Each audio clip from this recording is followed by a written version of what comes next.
tidak adanya pemerasan itu hampir sama sekali tidak ada. Justru dibilang itu pribadi, yang banyak disebut adalah abu-abu, dempul, dan ada juga beberapa begeng. Itu adalah menurut aku bukan pemerasan, bukan masuk pasal 368 apalagi 369. Kan sebelumnya 368 ditahan kan, sekarang kan 369. Itu menurut aku sih ada 369-nya ITE-nya. Karena mungkin abu-abu, tapi menurut gue kalau memang nggak abu-abu ngapain merasa? Kalau nanti laporannya abu-abu berarti nanti diperiksa abu-abu enggak. Kalau enggak berarti kena. Itu lebih banyak ke pribadinya. Makanya kata Nikita, terus ngebahas Samira. Dikomplain dong sama Nikita. Ini gue Nikita Mirzani. Gue yang duduk di sini, gue yang ditahan, gue yang terdakwa. Lu kenapa ngebahasnya orang di luar? Apa yang dia laporkan gitu sampai ditanya-tanya dia lupa sendiri gitu. Ya aku sih puas banget ya untuk persidangan kemarin sih aku kasih nilai 9. Itu aku senang banget gitu, akhirnya bisa terbuktikan siapa yang salah, siapa yang benar. Kelihatan banget dari situ. Ya walaupun kita belum bisa menyimpulkan, ini baru persidangan, baru saksi pertama betul. Ya. Tapi pada saat itu kita ambil kesimpulan sendiri. Pada saat itu adalah pihak Nikita sih masih ada di atas angin. Walaupun ini bukan pertandingan, ini adalah mencari keadilan. Mencari keadilan di mana pihak terdakwa mau mencari jati dirinya ke depan ini mau ngapain. Gua ke depan ini nasib gue di sini gitu. Jadi aku sih berharap buat ke depannya Kamis para saksinya kalau bisa tolong agak-agak sedikit, kan kalian rame tuh, agak sedikit di inilah dikasih pemberitaan yang benar. Karena apa? Pemberitaan benar itu memang menyakitkan, tapi itu biar sesuai dengan BAP. Ya. Jangan dikasih omon-omon ujung-ujungnya berantakan. BAP kemana, keterangan kemana, itu sih aku minta. Aku sebenarnya sayang loh. Mbak Desa, apa yang tadi bilang nih kita di atas angin? Apa yang bikin kita di atas angin menurut Mbak Desa? Oke, yang menurut aku di atas angin adalah di situ tidak adanya pemerasan itu hampir sama sekali tidak ada. Justru dibilang itu pribadi, yang banyak disebut adalah abu-abu, dempul, dan ada juga beberapa begeng. Itu adalah menurut aku bukan pemerasan, bukan masuk pasal 368 apalagi 369. Kan sebelumnya 368 ditahan kan, sekarang kan 369. Itu menurut aku sih ada 369-nya ITE-nya. Karena mungkin abu-abu, tapi menurut gue kalau memang nggak abu-abu ngapain merasa? Kalau nanti laporannya abu-abu berarti nanti diperiksa abu-abu enggak. Kalau enggak berarti kena. Itu lebih banyak ke pribadinya. Makanya kata Nikita, terus ngebahas Samira.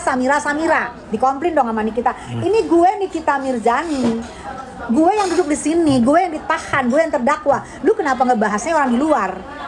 Gue dong dibahas gitu loh. Jadi sama kayak kita, bila kita membahas, kita misalnya membahas musuh kita yang kita bidik adalah A, tapi kita nggak berani membahas A, kita membahas B, berarti kita tahu A ini nggak salah. Itu menurut gue gitu loh.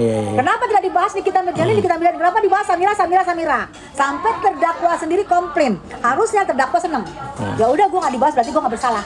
Tapi dia menunjukin karena pengennya mengetahui kesalahan gue apa sih, ini gue apa sih, sehingga dia bilang jangan Samira terus gue dong.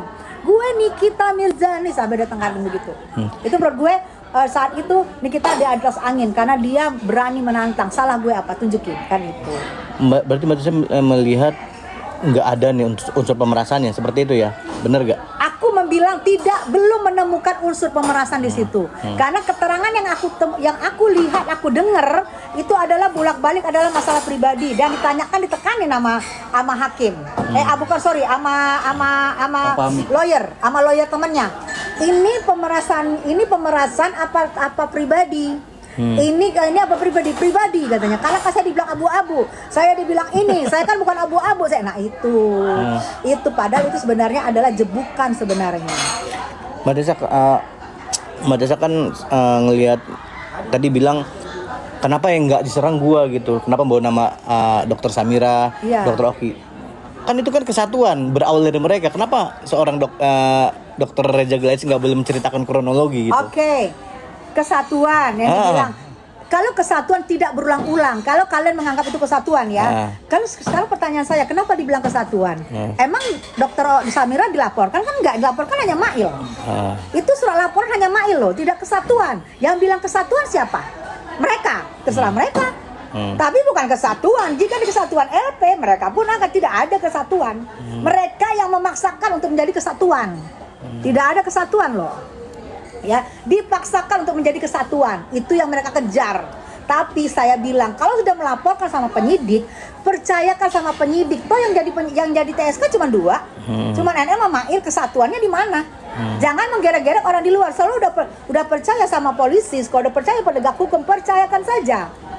Biarkan penyidik yang bekerja. Kalau jika penyidik atau hakim atau JPU nanti menemukan, udah akan di ini. Tapi kan sampai sekarang dipaksakan, sampai sekarang buktinya aman-aman aja.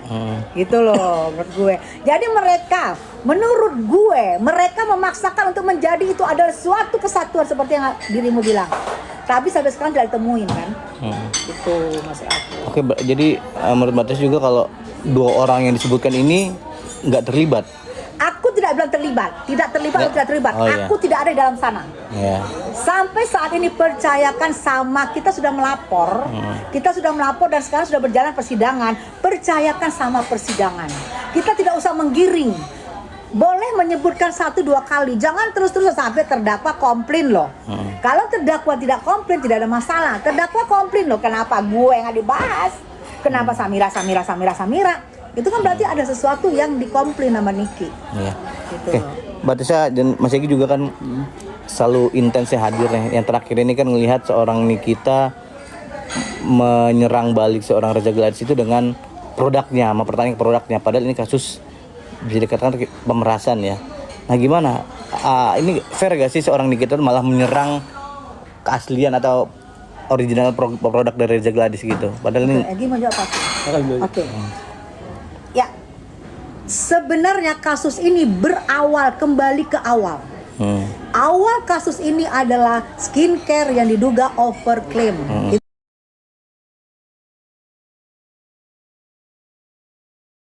Itu awal ya, berawal sehingga berkembanglah menjadi pemerasan. Ya wajar jika Nikita Mirzani membilang, lah ini kan yang gue bilang sama lu ini produknya gue beli. Ditunjukkan sama Nikita, ini produk ini gue beli di e-commerce. Nah, ini bener nggak produk lu? Kan gitu kan? Iya, produk saya treatment.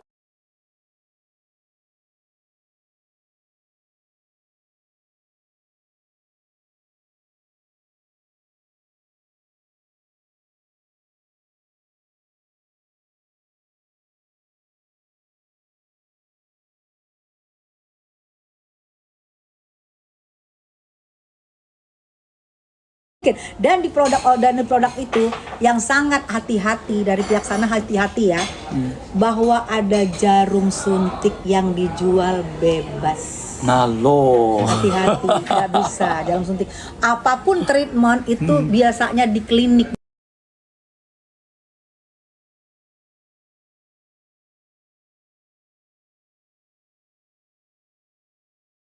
dijual.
Untuk turun gitu, say. Pak, tapi Dokter LG juga sudah mengatakan bahwa barangnya itu sudah lulus BPOM sendiri, Pak. Tidak ada overclaim. Itu pandangan Anda sendiri seperti apa? Oke, pandangan aku alhamdulillah. Bahwa dia menantang mana? Coba tunjukkan buktinya. Yang kemarin ditunjukkan di persidangan loh sama Nikita. Ini kan kalian datang kan di Datang, persidangan. siapa yang depan? Nah, ini di depan kan, kamera di depan kan. Oh, buntung nggak Diusir. Diusir ke belakang loh. Kita bahas nanti. Itu kan yang dibeli sama Nikita kan. Memang ya berhak, siapapun berhak, namanya pemilik berhak untuk tidak mengatakan tidak, dan kita pun berhak untuk mengatakan perlu BPOM untuk mengatakan bahwa ini overclaim atau enggak. Itu nanti kita lihat aja persidangannya. Kita nggak punya hak untuk menentukan orang itu overclaim apa enggak. Itu BPOM nanti yang bisa menentukan. Kita hanya sebagai penonton. Gitu. Terkait dana yang 4 miliar itu yang sudah diberikan seperti apa? Saya tidak ada di situ, jadi saya nggak tahu dananya. Saya nggak pernah ada. Lihat pun nggak saya.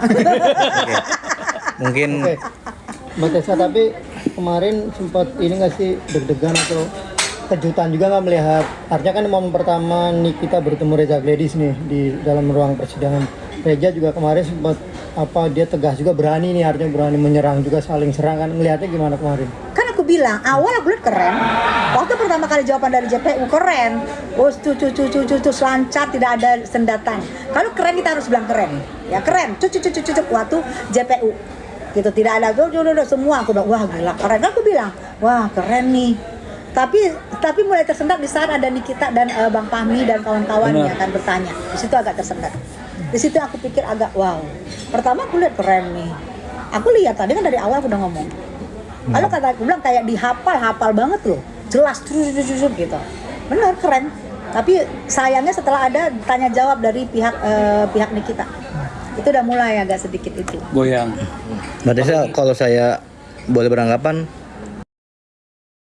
bisa gak sih Mail ini menjadi otaknya? Kalau ada yang nanya seperti itu gimana menurut Mbak Tessa nih? Ini Mail tuh Aku kalau Mail otak. maksudnya dia yang kan intens berbicara WA-WAan Oke. itu. Kalau seorang Mail, yang menurut gue, dia adalah kecelakaan kerja. Yang mana dia bekerja kepada majikannya. Yang namanya pegawai harus patuh dong sama majikannya. Misalnya disuruh ya dia ikut. Tapi saya tidak mengetahui. Kalau menurut gue Mail itu kecelakaan kerja karena mengikutin, tapi aku nggak ngerti deal-dealan gimana. Kalau aku melihat aku iba melihat seorang Mail, betul aku iba karena Mail ini yang aku tahu dari zamannya Olga Saputra, dia itu benar-benar mengabdi kepada dengan siapa dia bekerja.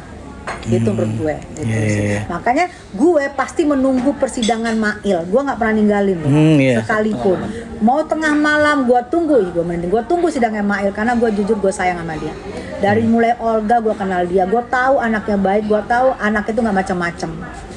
Itu gue bilang dia kecelakaan kerja. Yang mana kecelakaan kerja itu adalah patuh kepada majikannya, siapa yang bayar dia. Tapi kedepannya kita nggak tahu, tunggu aja nanti persidangannya. Oke, untuk kalian berdua nih ada momen-momen yang orang ingin lumayan unik dan seru lah. Ada seorang pendukung kita tapi nggak diakuin nih. Ya, seperti dinarasikan nggak diharapkan loh oleh kita ya, kayak kemarin mungkin kayak Emma Waroka tuh ada lagi ramai tuh. Mungkin pendapat kalian seperti apa nih?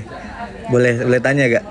Kalau pendapat aku ya, ini buat saran aja ya buat misalnya Kak Emma kalau datang lagi gitu kan.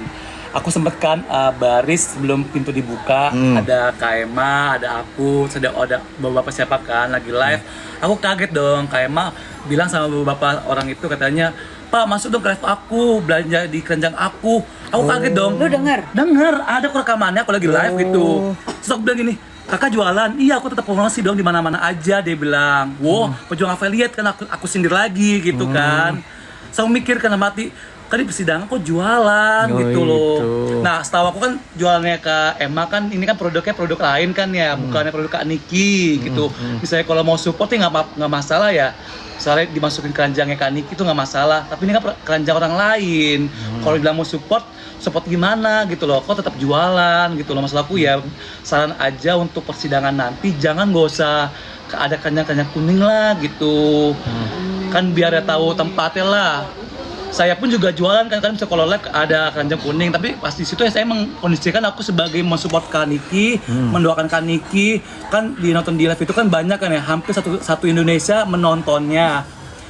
Pas aku tegur kayak gitu ya dia nggak terima gitu loh sama aku, sampai aku diblokir TikTok aku, IG aku diblokir gitu kan. Katanya gitu bohong, gue nggak pernah ini, atau diusir atau gimana gitu kan. Jelas-jelas kan pas masuk aku duduk kan, KMA paling depan, Katesa di sebelah barisan kedua, aku ketiga. Aku lagi live, Kaniki ngomel-ngomel sama KMA, kamu bukan di sini tempatnya, kamu di belakang tempatnya, ini keluarga aku. Nah di situ katanya nyelak gitu, katanya bukan dia yang diomelin atau disempur sama Kaniki gitu. Kata saya enggak, dia nggak diomelin sama ini gitu, sama Kaniki, katanya sebelahnya gitu. Enggak, kok dari mataku sendiri aku bilang KMA yang diomelin sama Kaniki gitu. Gitu ya. Kalau Memang Berarti abang sendiri mendengar bahwa itu omongan Niki itu ditujukan untuk Emma, bukan untuk orang lain. benar, buat KMA langsung. Ada kok video-videonya gitu. Mungkin ya teman-teman wartawan kan juga ngerekam juga kan. Orang-orang yang sebelahnya tuh lagi duduk. Nah, Kaniki itu ngomong langsung sama KMA langsung, tatap-tatapan gitu kan. Mungkin KMA mau cium